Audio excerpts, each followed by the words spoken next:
দাদা, কাশ্মীরে যে ঘটনা ঘটেছে এবং যেভাবে হিন্দুদেরকে ধরে ধরে মারা হয়েছে, এই পুরো বিষয়টাকে আপনি কিভাবে দেখছেন? দেখুন, একটা দুটো ইম্প্যাক্ট। একটা হচ্ছে আমি বলতে বাধ্য যে আমার দীর্ঘ প্রায় 30-35 বছরের আমি কাজ করছি জিহাদ নিয়ে বা ইসলামিক ফান্ডামেন্টালিস্ট টেরোরিস্টদের নিয়ে সারা বিশ্বব্যাপী। আমার হিসাবে এটা বোধহয় আমার নজরে, আমার জ্ঞান বুদ্ধিতে এরকম ঘটনা ঘটেনি যে যেখানে একটি নির্দিষ্ট ধর্মের মানুষদের সেগ্রিগেট করে, যেটা আগে হয়েছে, পাঞ্জাবে হয়েছে, ভারতেও হয়েছে, যে বিহারের শ্রমিকদের কাশ্মীরেই মারা হয়েছে শোপিয়ানে, সেখানে তাদের বলা হয়েছে নাম বলতে, নাম আধার কার্ড চেক করে তারপর গুলি করে বেড়েছে যে এত হিন্দু। কিন্তু প্রথম যে ঘটনাটা ঘটলো, যেটা মোর হিউমিলিয়েশন, প্যান্ট খুলিয়ে চেক করে তারপর বেড়েছে।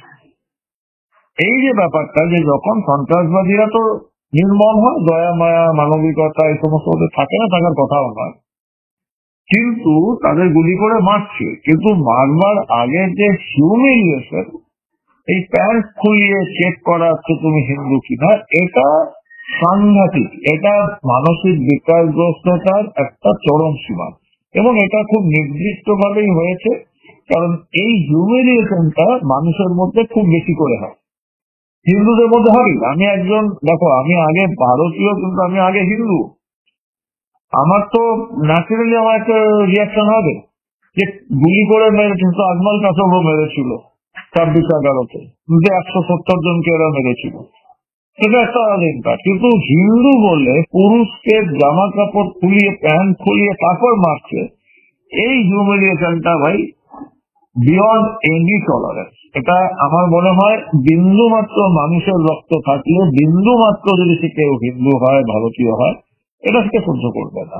নিছক যারা ধর্মনিরপেক্ষতার জামা পরে রাজনীতির ব্যবসাদার দালালরা ঘুরে বেড়ায়, তারা ছাড়া।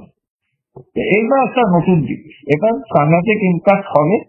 এবং ওরা যারা করেছে, সন্ত্রাসবাদীরা, তারা জানে, এবং তারা জেনে বুঝেই করেছে, জানে যে রিটালিয়েশন হবে, সেই রিটালিয়েশনটার জন্যই করেছে, এবং সেই রিটালিয়েশন হবে। হয়তো যতটা ওরা এক্সপেক্ট করেছে তার থেকে অনেক বেশি মাত্রায় হবে।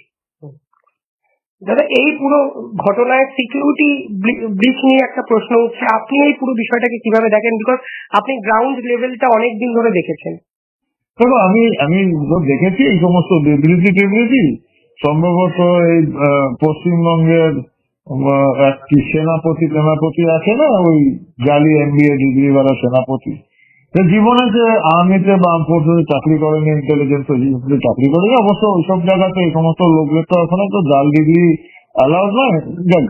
আরেকজন রয়েছে ওই ইটালিয়ান, দিল্লিতে বসে, উনিও বলেছেন, ওই ইটালিয়ান ভদ্রলোক, উনি এটা বলে যান যে 26/11 মতো ঘটনা হয়েছিল ওনাদেরই রাজত্বে, যখন NSG কে 4 ঘন্টা বসে থাকতে হয়েছিল কোনো ফ্লাইট নেই বলে দিল্লি এয়ারপোর্টে।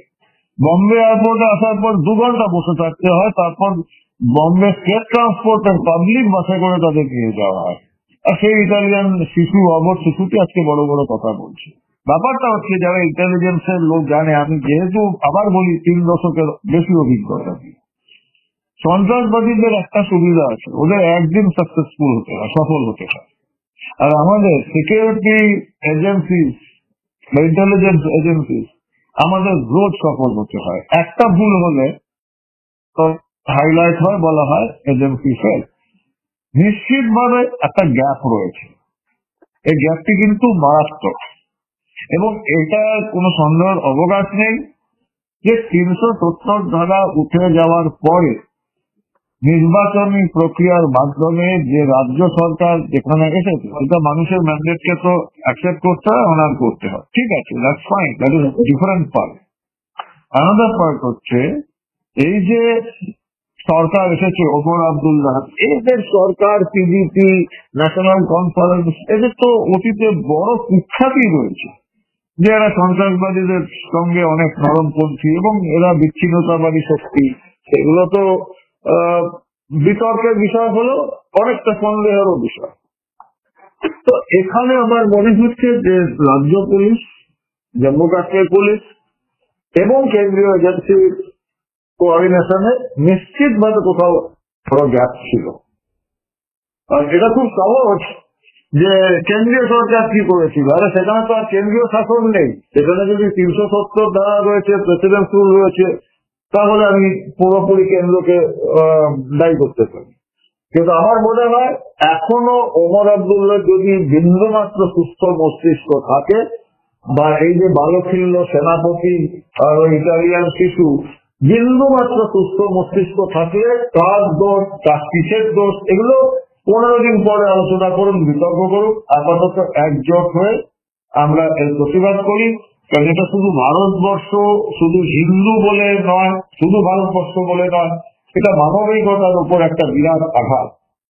হিন্দু বলে তাকে প্যান্ট খুলে, তাকে তার স্ত্রী পুত্র পরিবারের সামনে হিউমিলিয়েট করে তারপর তাকে খুন করা, এটা আমরা মেনে নেব না।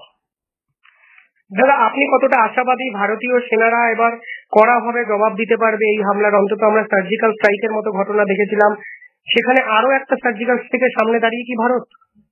দেখো, আমি নিশ্চিত, আমি আশাবাদী নই, আমি নিশ্চিত। হ্যাঁ, কবে হবে সেটা তো ভারতবর্ষে একজনই সিদ্ধান্ত নিতে পারবেন, প্রধানমন্ত্রী নরেন্দ্র মোদী।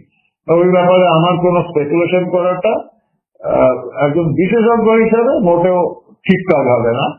তবে এটুকু স্পেকুলেশন নয়, এটুকু বলতে পারি যে আজকের ভারতবর্ষের সরকারের যে অভিমুখ, তাতে এটা ঠিক এই অপমান, এই ক্ষত ভারত সরকার চুপচাপ মেনে নেবে না।